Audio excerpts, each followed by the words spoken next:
acabamos de hacer la primera pasada. Es la primera vez que vengo a esa pista. Estamos aquí probando la Rain E Plus 2022.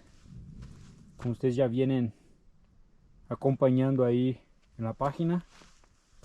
Y ahora vamos a hacer el intento de una vuelta rápida.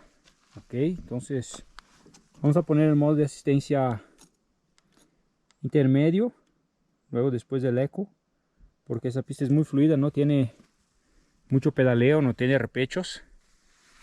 Y vamos a ver.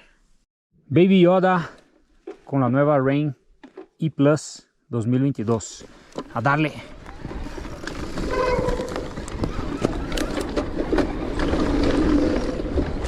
Aquí luego el primer drop, segundo, pared,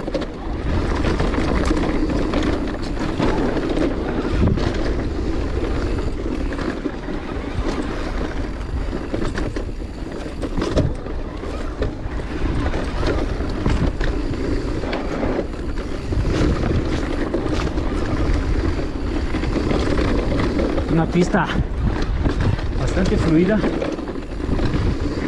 muy buena, un poco suelta obviamente porque está muy seca, pero la bici bastante bien. Aire.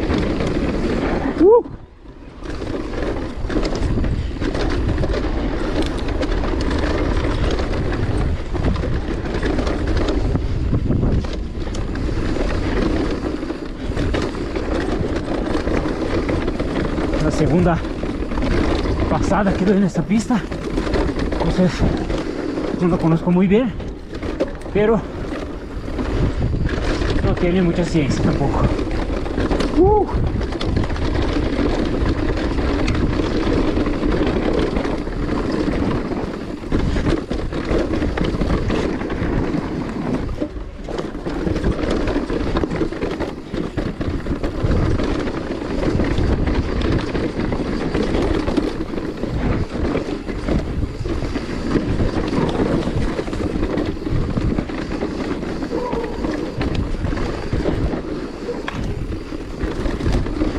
Listo, muy bien. Wow. Vamos a ver luego qué tal quedaron los tiempos en Strava.